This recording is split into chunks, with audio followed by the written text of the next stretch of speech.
जय हिंद साथियों, मैं पूजा चौहान ट्रिकी एकेडमी में आपका स्वागत करती हूँ। पिछली क्लास में हमने पढ़ा था रक्त परिसंचरण तंत्र। रक्त परिसंचरण तंत्र जिसके कितने भाग होते हैं, मतलब कितने प्रकार का होता है, तो ये दो प्रकार का होता है। एक तो खुला परिसंचरण तंत्र और दूसरा बंद परिसंचरण तंत्र। उसके बाद में मैंने आपको बताया था कि जो जितने भी प्रकार के कीड़े मकोड़े होते हैं उनमें सभी में खुला परिसंचरण तंत्र पाया जाता है, और जितने भी जीव होते हैं, जंतु होते हैं, हम लोग होते हैं, हमारे अंदर बंद परिसंचरण तंत्र पाया जाता है। बंद परिसंचरण तंत्र उसको कहा जाता है जिसमें रक्त वाहिकाएं पाई जाती है, और खुला जिसमें रक्त वाहिकाएं नहीं पाई जाती है। मैंने आपको बताया था कि जो बंद परिसंचरण तंत्र होता है इसके दो भाग होता है, या आप ऐसा बोल सकते हैं कि रक्त परिसंचरण तंत्र के दो भाग होते हैं। एक होता है आपका रक्त और दूसरा होता है हृदय। रक्त के बारे में हमने पढ़ा था कि रक्त जो होता है कणों के रूप में अलग होता है और द्रव के रूप में अलग होता है। ठीक है, तो आरबीसी के बारे में हमने पढ़ लिया था, प्लाज्मा के बारे में हमने पढ़ लिया था जो द्रव के रूप में पाया जाता है, और आरबीसी के बारे में भी हमने इतना पढ़ लिया था। हमने बता दिया था कि इसका वैज्ञानिक नाम क्या होता है, ये इसका निर्माण कहाँ होता है, रक्त में इसकी मात्रा कितनी होती है, साथ में शरीर मृत्यु कहाँ होती है इसकी, इसका संग्रहण कहाँ होता है, किसको ब्लड बैंक ऑफ आरबीसी कहा जाता है, किसको ग्रेवयार्ड ऑफ आरबीसी कहा जाता है। ये सारी चीजें मैंने आपको बता दी थी कि इसका जीवन काल कितना होता है और क्या इसमें केंद्रक और माइटोकॉन्ड्रिया पाए जाते हैं या नहीं, ये भी बता दिए थे, और आकार भी इसका बता दिया गया था। अब आगे बढ़ते हैं हम कि इसका कार्य क्या होता है। ठीक है, आरबीसी का कार्य क्या होता है। तो आरबीसी जो है ये ऑक्सीजन का परिवहन करती है। क्या करती है? आरबीसी का कार्य ऑक्सीजन का परिवहन करना है। ठीक है, ऑक्सीजन का परिवहन करना है। कुछ चीजें छूट गई है, तो जैसे ही आरबीसी, डब्ल्यूबीसी और प्लेटलेट्स कंप्लीट हो जाएगा तो मैं वो चीजें आपको कंप्लीट करवा दूंगी। रक्त की कुछ बेसिक टर्म्स होती है वो मैं आपको आरबीसी, डब्ल्यूबीसी और प्लेटलेट्स कंप्लीट होने के बाद में करवा दूंगी। ठीक है, तो जिसमें से क्वेश्चन बहुत पूछे जाते हैं। अब आरबीसी जो है इसका कार्य होता है कि ऑक्सीजन का परिवहन करना। आपके शरीर में जितना भी ऑक्सीजन फ्लो होता है वो रक्त के द्वारा ही फ्लो होता रहता है। ठीक है, तो ये आरबीसी क्या करता है? ऑक्सीजन का परिवहन करता है। उसके बाद में आरबीसी का जो रंग होता है वो कैसा होता है? लाल, या आप ऐसा बोल सकते हैं कि रक्त का जो रंग होता है वो लाल होता है। किसके कारण? तो वो होता है हीमोग्लोबिन के कारण। ठीक है, आरबीसी का रंग या रक्त का रंग लाल हीमोग्लोबिन के कारण होता है।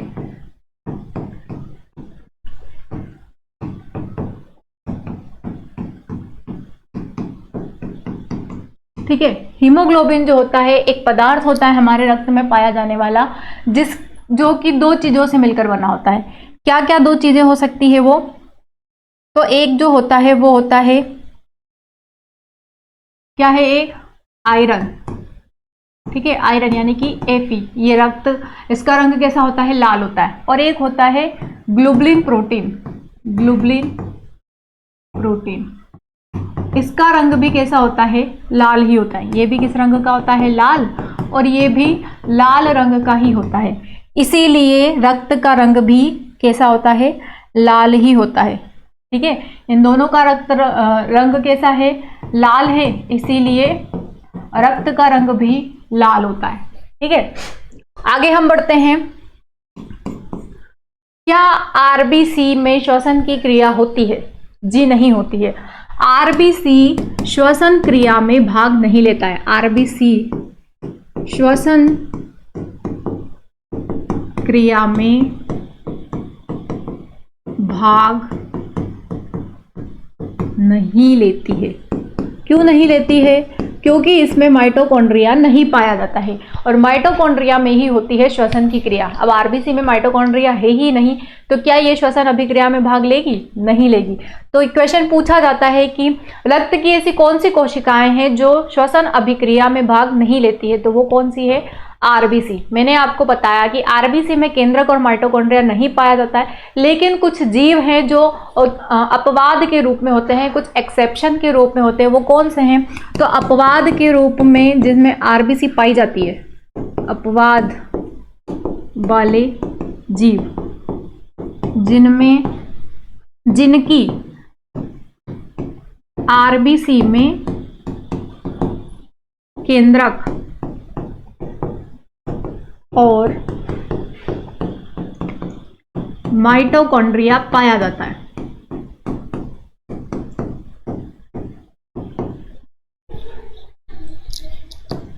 वो कौन से हैं?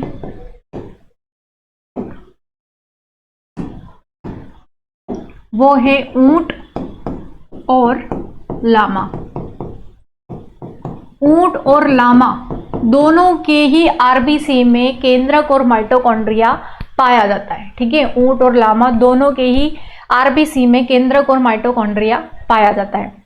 अब हम आगे बात करते हैं कि क्या आरबीसी के कारण मतलब क्या बीमारियां हो सकती है, ये हम पढ़ने वाले हैं।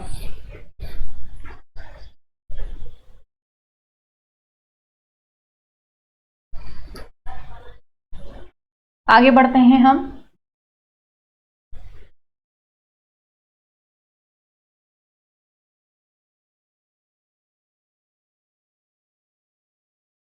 चलिए, आरबीसी की कमी के कारण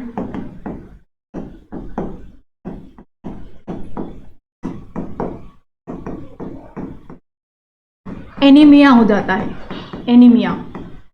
एनीमिया को ही कहा जाता है रक्त अल्पता। रक्त अल्पता।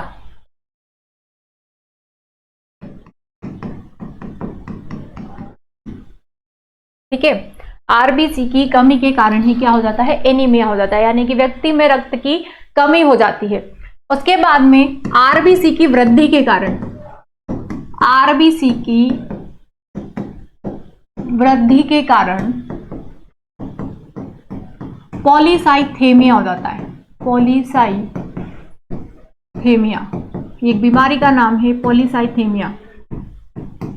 पॉलीसाइथेमिया में क्या होता है कि शरीर पर त्वचा पर काले धब्बे पड़ जाते हैं। ठीक है, जब भी आरबीसी की मात्रा ज्यादा हो जाती है किसी व्यक्ति के शरीर में तो शरीर पर काले काले धब्बे पड़ जाएंगे तो उसकी त्वचा पर, तो उसी को कहा जाता है पॉलीसाइथेमिया। उसके बाद में sickle cell anemia. Sickle cell anemia में आरबीसी का आकार कैसा हो जाता है? हंसिए जैसा।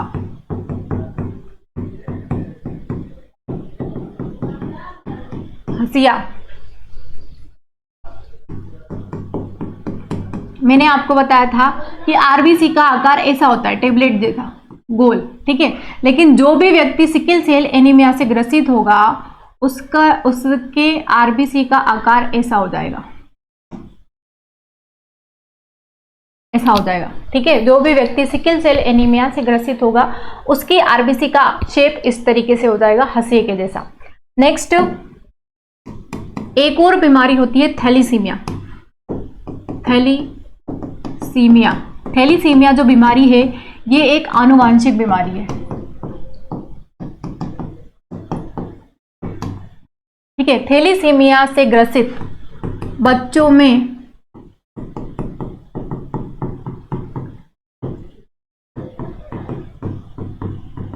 आरबीसी का जो जीवन काल है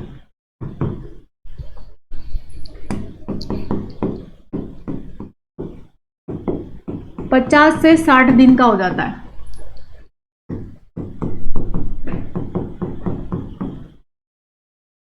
आरबीसी का जो जीवन काल रहता है 80 से 120 दिन होता है, लेकिन जिस भी व्यक्ति को या जिस भी बच्चे को थैलीसीमिया रोग होगा तो उसमें आरबीसी का जो जीवन काल है वो 50 से 60 दिन का हो जाएगा।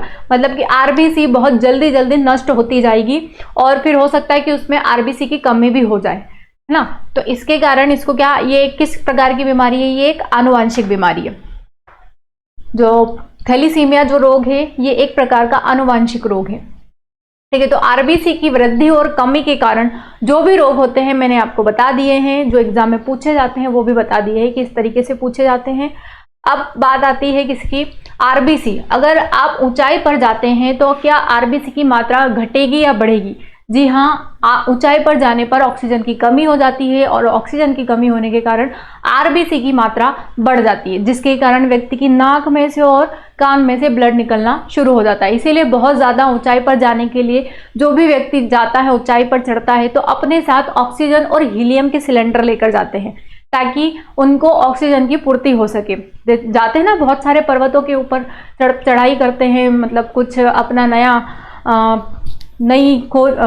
अपना अपनी पहचान बनाने के लिए जाते हैं कि उसने इतनी ऊंचाई चढ़ ली है, तो वो अपने साथ क्या लेकर जाते हैं? सिलेंडर लेकर जाते हैं। तो वही बताया गया है कि आरबीसी जो होता है, अधिक ऊंचाई पर जाने पर इसकी मात्रा बढ़ जाती है और ऑक्सीजन की मात्रा कम हो जाती है। अब बात ये आती है कि 100 ml रक्त में हीमोग्लोबिन कितना होता है। ठीक है, ये सारी चीजें रक्त के बारे में हैं, तो ये रक्त की चीजें मैं आपको बाद में बताती हूँ लास्ट में। ये आरबीसी हो गया। अब हम पढ़ते हैं डब्ल्यूबीसी के बारे में। अब हम पढ़ेंगे डब्ल्यूबीसी के बारे में।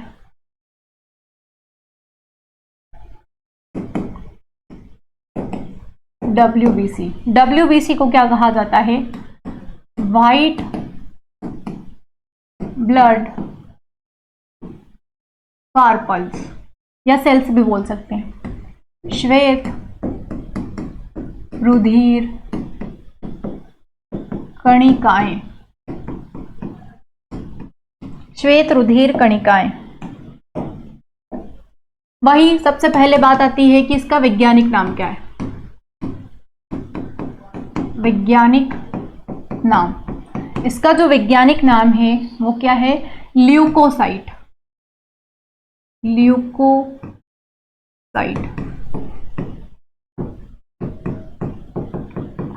ल्यूकोसाइट। आरबीसी का क्या था? एरिथ्रोसाइट। इसका है ल्यूकोसाइट।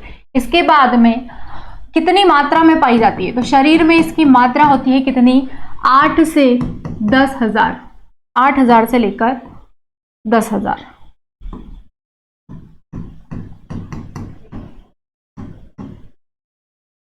ठीक है, पर 100 ml HB।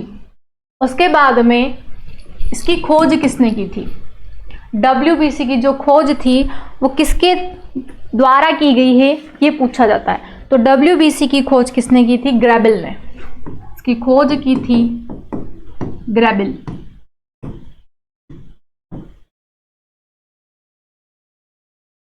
ग्रेबिल नाम के वैज्ञानिक ने की थी। फिर बात आती है कि डब्ल्यूबीसी का जीवन काल कितना होता है।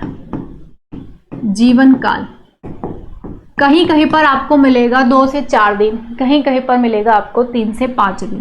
तो आप क्या लिखेंगे? 3 से 5 दिन। 2 से 4 दिन भी सही रहेगा।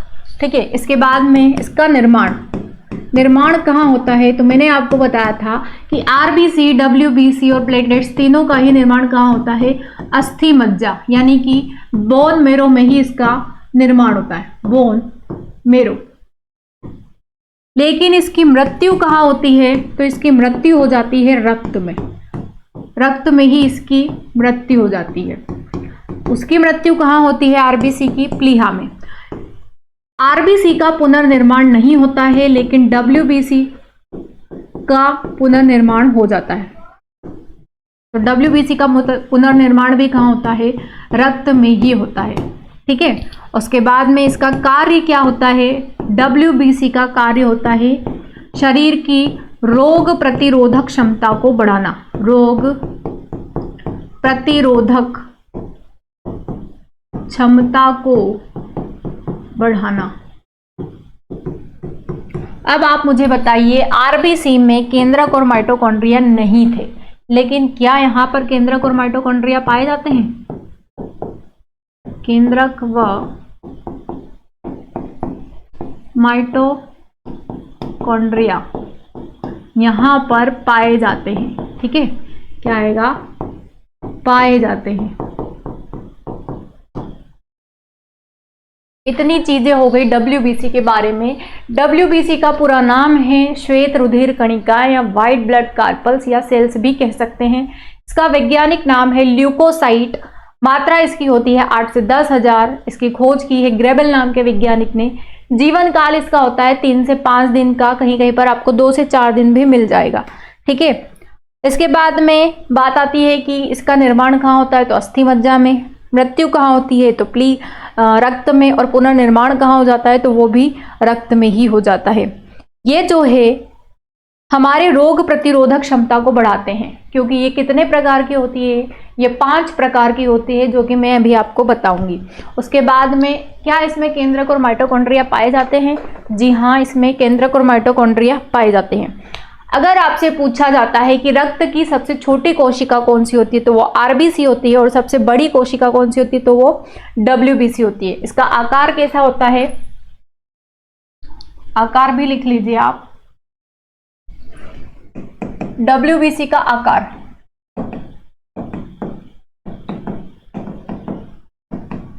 इसका कोई आकार नहीं होता है।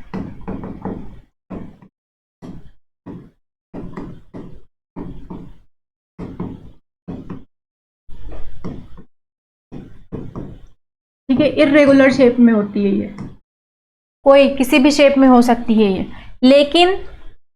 लेकिन ये कुछ रेशो में होती है। जैसे कि RBC और WBC का रेशो देखा जाता है कि RBC और WBC का रेशो, तो अगर 600 RBC है तो उसमें 1 क्या होगी, WBC होगी। तो ये रेशो है इसका। ठीक है, RBC और WBC का। अब बात आती है कि WBC होती कितने प्रकार की है, तो WBC 5 प्रकार की होती है। ठीक है, कितने प्रकार की होती है WBC? 5 प्रकार की होती है। कौन कौन सी होती है?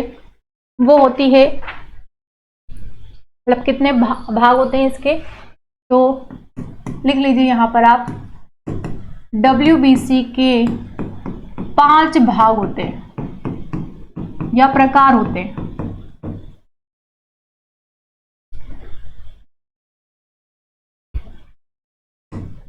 कौन से हैं वो 5 प्रकार? सबसे पहला है न्यूट्रोफिल्स।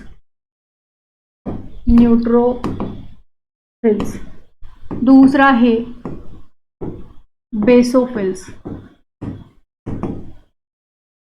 तीसरा है इयोसाइनोफिल्स।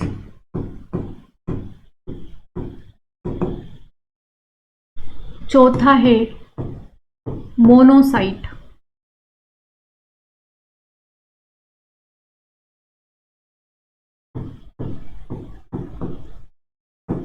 और 5वां है लिम्फोसाइट।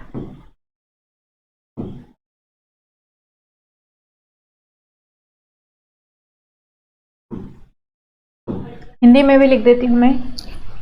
एक तो है न्यूट्रोफिल्स, एक है बेसोफिल्स,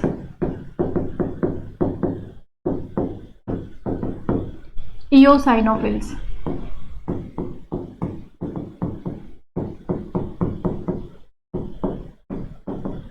मोनोसाइट और लिम्फोसाइट।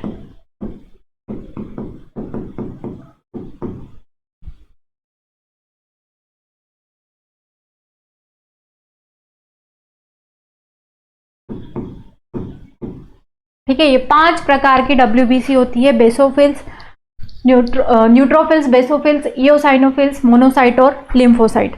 अगर आपसे पूछा जाता है कि न्यूट्रोफिल्स का परसेंट कितना होता है, न्यूट्रोफिल्स जो होती है वो कितने प्रतिशत पाई जाती है, तो ये 60 से 70% पाई जाती है। उसके बाद में बेसोफिल्स जो होती है 0 से 1%। ठीक है, ये कितना परसेंट है इसका,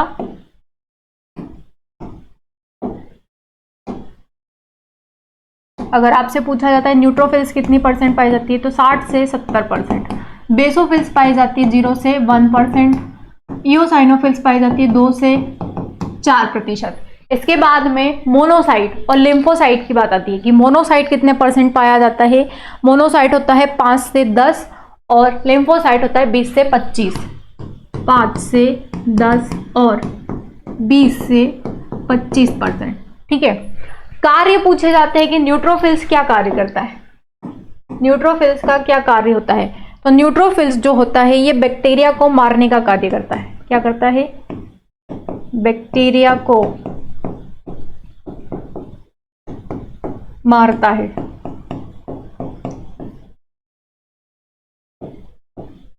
बेसोफिल्स क्या करता है? एलर्जी से रक्षा। क्या करता है? एलर्जी से रक्षा। उसके बाद में बात आती है ईओसाइनोफिल्स क्या करता है? ये परजीवी के प्रभाव को कम करता है। परजीवी यानी कि जितने भी प्रकार के प्रोटोजोआ होते हैं, इंसेक्ट वगैरह होते हैं, उसके प्रभाव को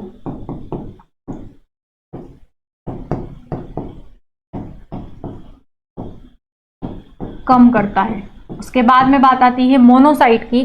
तो मोनोसाइट क्या करता है? जीवाणुओं को मारकर खा जाता है। ठीक है, यानी कि बैक्टीरिया को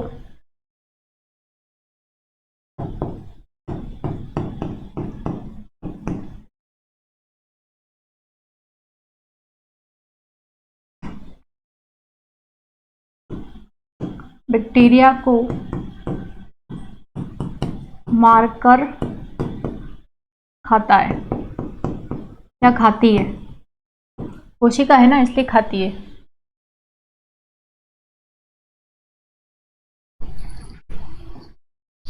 उसके बाद में लिम्फोसाइट क्या करती है?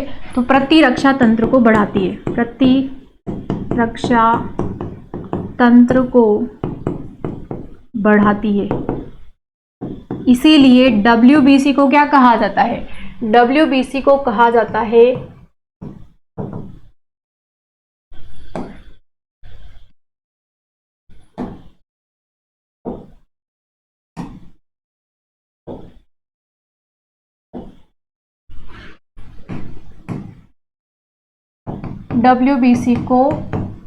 Fighter cell.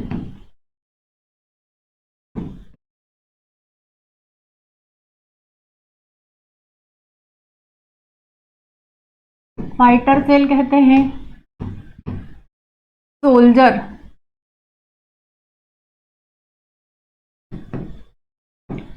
सेल कहते हैं। और क्या कहते हैं? Fighter cell, soldier cell. ठीक है, इसको कहा जाता है WBC को, लड़ने वाली कोशिका। सोल्जर से यानी कि हर प्रकार के बैक्टीरिया से रक्षा करने वाली कोशिका कहा जाता है। तो ये WBC के 5 प्रकार होते हैं, लेकिन एग्जाम में 2 पूछे जाते हैं कि मोनोसाइट और लिम्फोसाइट क्या है। तो मोनोसाइट जो है ये सबसे बड़ी कोशिका होती है। WBC पूछी जाती है कि सबसे बड़ी WBC का नाम बता। तो मोनोसाइट को क्या कहा जाता है? सबसे बड़ी WBC। और लिम्फोसाइट को कहा जाता है सबसे छोटी WBC। सबसे छोटी WBC। एग्जाम में पूछते हैं कि बताइए सबसे बड़ी WBC का नाम क्या है? मोनोसाइट। बताइए सबसे छोटी WBC का नाम क्या है? लिम्फोसाइट। ठीक है, प्रतिरक्षा तंत्र को बढ़ाने या एंटीबॉडी का निर्माण करने का कार्य कौन करता है? तो वो करता है लिम्फोसाइट। एंटीबॉडी का निर्माण करने का कार्य कौन करता है? लिम्फोसाइट करता है। लेकिन बैक्टीरिया को मारकर खाने का काम कौन करता है? वो मोनोसाइट करती है। ठीक है, तो ये WBC के अलग अलग प्रकार थे। अब जिस प्रकार से RBC की वृद्धि और कमी के कारण रोग हो रहे थे, वैसे ही WBC की कमी के मतलब वृद्धि और कमी के कारण भी रोग हो जाते हैं। कौन कौन से रोग होते हैं ये हम आपको बताते हैं। ठीक है, अगर आपने इतना नोट कर लिया है तो हम आगे बढ़ते हैं कि WBC ज्यादा होने पर क्या होता है और WBC कम होने पर क्या होता है। चलिए आगे बढ़ते हैं हम।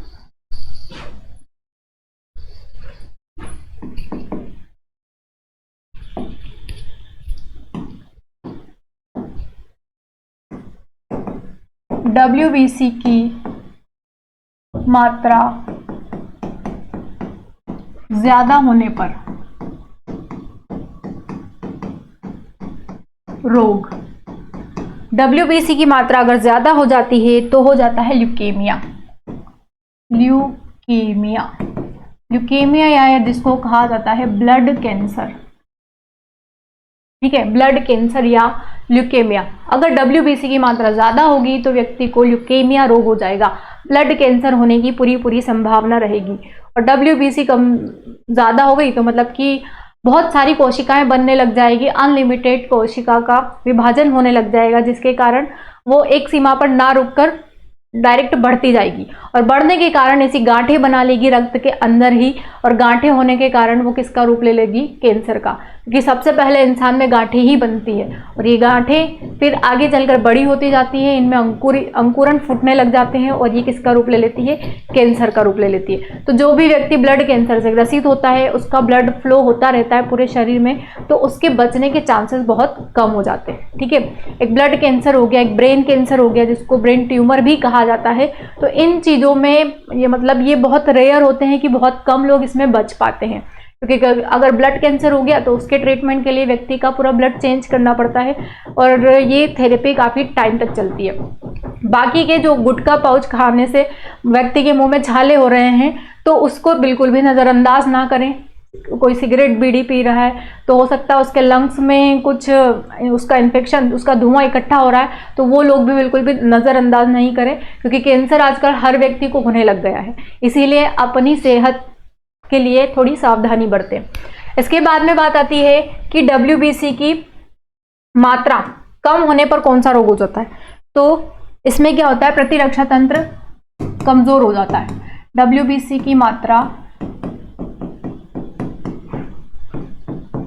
कम होने पर रोग कम होगी तो ल्यूकोपीनिया हो जाएगा।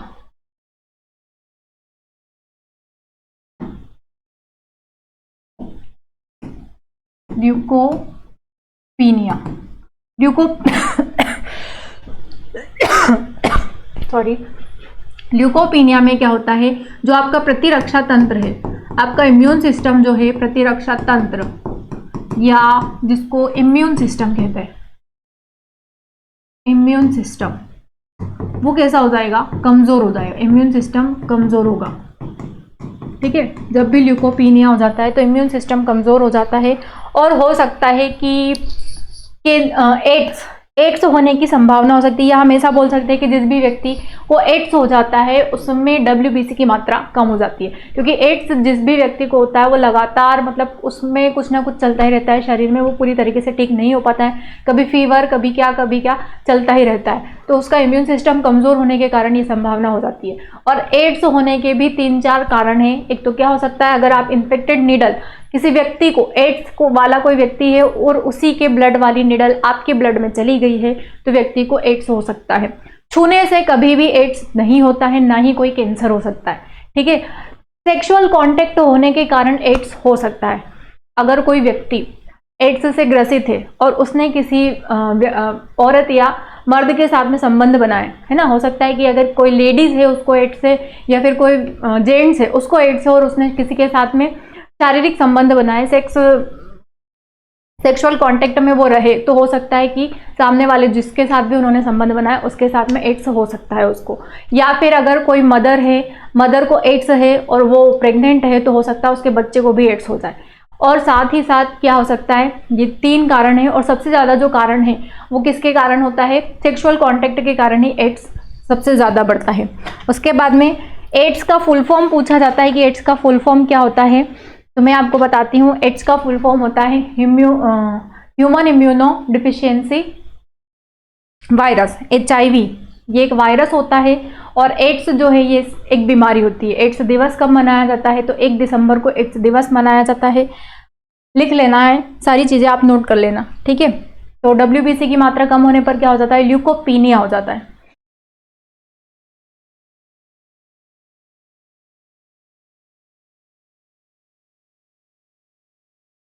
चलिए नोट डालकर लिख लेना आप। पहला पॉइंट कि एड्स होने पर WBC की मात्रा कम हो जाती है।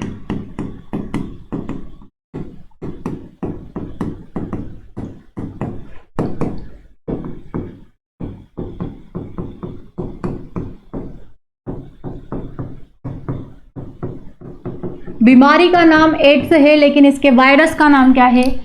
ठीक है, बीमारी का नाम क्या है? एड्स है, लेकिन इसका जो वायरस है, वायरस का नाम है HIV। वायरस का नाम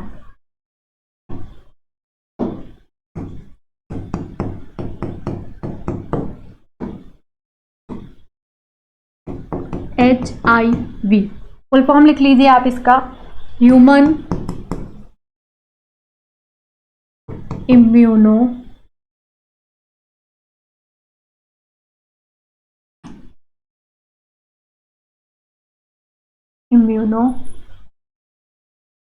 virus deficiency virus, deficiency virus. ठीक है, ये HIV का फुल फॉर्म है human immuno deficiency virus. AIDS का भी फुल फॉर्म लिख लीजिए आप, AIDS, एड्स,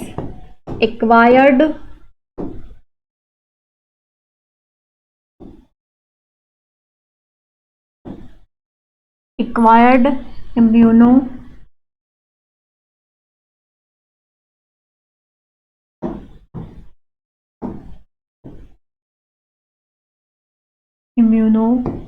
डिफिशियंसी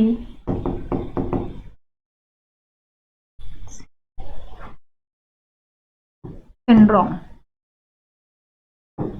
ये क्या है? एक सिंड्रोम है, एक्वायर्ड इम्यूनो डिफिशियंसी सिंड्रोम। ठीक है, सिंड्रोम किसको कहा जाता है? जिसका इलाज संभव नहीं है, उसे कहा जाता है सिंड्रोम। क्या कहा जाता है उसको?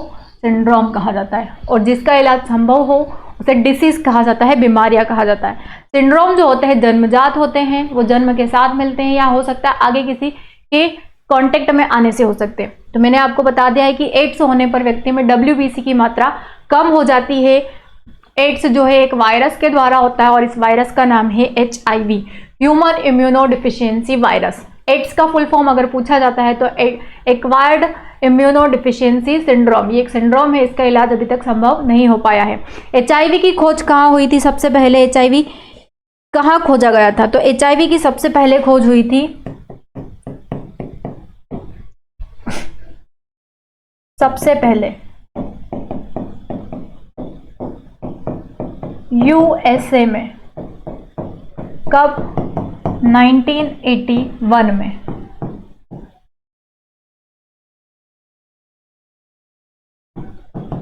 खोजा गया। और भारत में इसकी खोज कब हुई? तो भारत में 1986 में खोजा गया। ठीक है, भारत में 1986 में इसे खोजा गया था और USA में 1981 में इसे खोजा गया था। अब HIV के लिए कुछ टेस्ट होते हैं जिससे इसका पता लगाया जा सकता है। कौन से टेस्ट होते हैं? तो टेस्ट का नाम भी लिख लीजिए आप,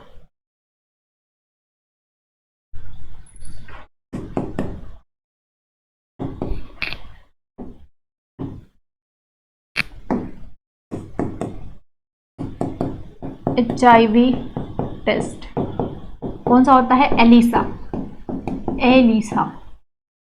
एंजाइम एलिसा टेस्ट होता है। कौन सा होता है? Elisa test.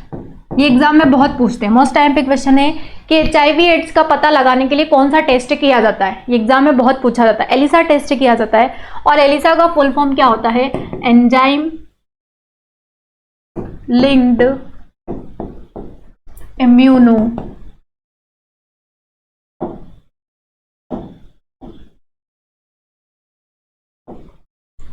सॉर्बेंट एसे। ठीक है, ये इसका फुल फॉर्म होता है एंजाइम लिंक्ड इम्यूनोसॉर्बेंट असे, एलिसा का फुल फॉर्म है। तो ये मैंने आपको एड्स के बारे में बता दिया है, WBC के बारे में बता दिया है। WBC के 5 भाग होते हैं। कौन कौन से होते हैं? Neutrophils, basophils, eosinophils, monocyte and lymphocyte. सबसे ज्यादा मात्रा में जो पाया जाता है वह होता है न्यूट्रोफिल्स। जो क्या करती है? तो ये बैक्टीरिया से हमारी रक्षा करती है या बैक्टीरिया को नष्ट करने का काम करती है। लेकिन बैक्टीरिया को नष्ट करके खाने का काम कौन करता है? तो वो करता है मोनोसाइट। ठीक है, क्या कौन करता है? मोनोसाइट। उसके बाद में बात आती है कि हमारे प्रतिरक्षा तंत्र को कौन बढ़ाता है या हमारे शरीर में एंटीबॉडी का निर्माण कौन करता है? तो एंटीबॉडी का निर्माण करने के लिए किसका प्रयोग किया जाता है? लिम्फोसाइट का। अगर आपसे पूछा जाता है कि सबसे बड़ी WBC का नाम बताइए, तो सबसे बड़ी WBC का नाम होता है मोनोसाइट और सबसे छोटी WBC का नाम होता है लिम्फोसाइट। ठीक है, ये आकार के हिसाब से, आकार के हिसाब से अगर पूछा जाता है कि सबसे बड़ी WBC कौन सी है, तो मोनोसाइट है, और आकार में सबसे छोटी WBC कौन सी है, तो वो है लिम्फोसाइट। लेकिन अगर मात्रा में पूछा जाता है कि मात्रा में सबसे ज्यादा मात्रा में कौन सी WBC पाई जाती है, तो वो है न्यूट्रोफिल, 60 से 70% पाई जाती है। और उसके बाद में जो पाई जाती है वो होता है लिम्फोसाइट, जो कि 20 से 25% पाई जाती है। और उसके बाद में आता है मोनोसाइट 5 से 10%, और उसके बाद में इओसाइनोफिल्स 2 से 4%, और सबसे कम जो होती है बेसोफिल्स होती है, जो एलर्जी से रक्षा करती है, 0 से 1% होती है। उसके बाद में WBC की मात्रा ज्यादा होने पर क्या हो जाता है? तो ब्लड कैंसर हो जाता है, ब्लड कैंसर यानी कि ल्यूकेमिया हो जाता है। और ल्यूकेमिया होने के कारण क्या होता है कि जो भी हमारी कोशिका में कोशिका विभाजन होता है, तो वो कोशिका विभाजन बढ़ता ही चला जाता है, उसमें कोई भी रोकथाम नहीं हो पाती है, लगातार कोशिकाएं विभाजित होती जाती है और डॉटर सेल्स बनाती जाती है। डॉटर सेल्स बनाने के कारण एक समय ये आता है कि वो कोशिकाएं आपस में जुड़कर गांठें बना लेती है, और गांठें बनाने के कारण वो किसका रूप ले लेती है? तो वो एक कैंसर का रूप ले लेती है, और ब्लड में ये सारी गांठें बनती है, इसीलिए इसका नाम दे दिया गया है ब्लड कैंसर। ठीक है, जैसे कि कोई एक कोशिका थी, ये डिवाइड होकर 2 कोशिकाओं में विभाजित हो गई, ये डॉटर सेल्स कहलाती है। लेकिन जब ल्यूकेमिया हो जाता है, WBC की मात्रा ज्यादा हो जाती है, तो बहुत सारी कोशिकाएं विभाजित होती जाती है, और ये बहुत सारी कोशिकाएं आपस में जुड़ती भी जाती है। तो जुड़ने के कारण ये फिर पूरी एक गांठें बना लेगी, और गांठ किसका रूप ले लेगी? ब्लड कैंसर का रूप ले लेगी, और ब्लड कैंसर को ही कहा जाता है ल्यूकेमिया। ठीक है, और कैंसर वैसे अलग अलग प्रकार के होते हैं। कैंसर को हिंदी में कर्क रोग कहा जाता है, और कैंसर का अध्ययन क्या कहलाता है? ऑन्कोलॉजी कहलाता है। तो ये एक पूरा अलग टॉपिक है, मैं आपको वो पूरा पढ़ाऊंगी, आप टेंशन ना लीजिए, हर टॉपिक की आपको पूरी डिटेल मिलने वाली है। लेकिन जुड़े रहें आप किसके साथ में? ट्रिकी एकेडमी के साथ में। अगर आपको आज की क्लास काफ़ी अच्छी लगी है, हम बहुत सी बीमारियों के बारे में इंटरेस्टेड होकर पढ़ेंगे, तो आपको बहुत अच्छा लगेगा, सारी चीज़ें आपको बहुत अच्छे से समझ में आएगी। थोड़ा इंटरेस्ट लेकर पढ़िए। साइंस बहुत अच्छा है, बायोलॉजी उसमें सबसे अच्छा होता है, जो बहुत आसानी से समझ में भी आ जाता है, और बीमारियों के बारे में पढ़कर हमें भी अच्छा लगता है, एक आइडिया हो जाता है कि किस बीमारी के लिए क्या सही रहेगा। उसके बाद में WBC की मात्रा अगर कम हो जाती है तो ल्यूकोपीनिया हो जाता है, और ऐसा बोल सकते हैं हम कि HIV एड्स से ग्रसित व्यक्ति में WBC की मात्रा कम होती है। ठीक है, मैंने उसके बारे में आपको बता दिया है, नोट डालकर सारी चीज़ें बता दी है आपको कि एड्स क्या होता है, इसका वायरस क्या होता है, और एड्स का फुल फॉर्म, HIV का फुल फॉर्म सबसे पहले कहाँ खोजा गया है, भारत में कब आया, ये सारी चीज़ें बता दी है। इस कारण क्या होते हैं, कारण भी मैंने आपको बता दिया है कि अगर कोई इन्फेक्टेड नीडल होती है तो हो सकता है ब्लेड होती है, जैसे कभी भी छूने से HIV एड्स नहीं फैलता है। अगर HIV पॉजिटिव व्यक्ति का ब्लड आपके ब्लड के साथ मिला तभी आपको HIV वायरस होगा, उसके अलावा नहीं होगा। ब्लड के साथ में ब्लड का मिलना ज़रूरी है, तभी वायरस होता है, वरना नहीं होता है। ठीक है, ये HIV के लिए फॉलो होता है। जैसे कि कोई आपने सोच लिया कि कोई व्यक्ति है HIV पॉजिटिव, उसका हाथ कट गया है और उसका ब्लड आपके हाथ पर लग गया, तो उससे कोई HIV वायरस नहीं होगा। लेकिन अगर उसका जो ब्लड था कट गया है, आपके हाथ पर भी चोट लगी हुई है, आपका खून उसके साथ मिल गया है, आपकी चोट पर उसका हाथ लग गया है, तो आपको होने की संभावना रहेगी। या कोई मच्छर के काटने से भी नहीं होता है कि HIV पॉजिटिव वाले को मच्छर ने काट खाया और उसी मच्छर ने आपको भी काट खाया तो हो सकता है कि आपको वायरस हो जाए। नहीं होता है, क्योंकि मच्छर में जो लार्वा पाया जाता है वो एड्स के वायरस से भी ज़्यादा स्ट्रॉन्ग होता है। तो जैसे ही उस मच्छर ने उस HIV पॉजिटिव वाले का ब्लड पिया है तो वो अंदर जाके मच्छर के शरीर में जाके नष्ट हो जाता है उसका वायरस, और वो उसके लिए सर्वाइव करता है। और हमेशा याद रखिए कि मच्छर जो काटता है वो फीमेल होता है, जो आपका ब्लड चूसता है वो फीमेल्स होते हैं, क्योंकि वो अपने अंडों को सर्वाइव करवाने के लिए आपका ब्लड चूसते हैं। बाकी जो मेल मॉस्क्यूटो होते हैं, मेल मच्छर होते हैं, नर मच्छर होते हैं, वो कभी भी आपको डंक नहीं मारेंगे। वो जो भी गंदगी होती है या पानी वाली गीली जगह होती है वहीं से अपना न्यूट्रिशन ले लेते हैं, अपना पोषण ले लेते हैं। तो अगर आपको हमारी क्लास, आज की क्लास अच्छी लगी है, आपको बहुत सारी अच्छी जानकारियाँ मिली है, तो अच्छी लगी भी होंगी शायद जानकारियाँ, तो इसी प्रकार की और जानकारियों को प्राप्त करने के लिए हमारे साथ बने रहें ट्रिकी एकेडमी के साथ। नेक्स्ट क्लास में फिर मुलाकात होगी, तब तक के लिए जय हिंद साथियों, धन्यवाद।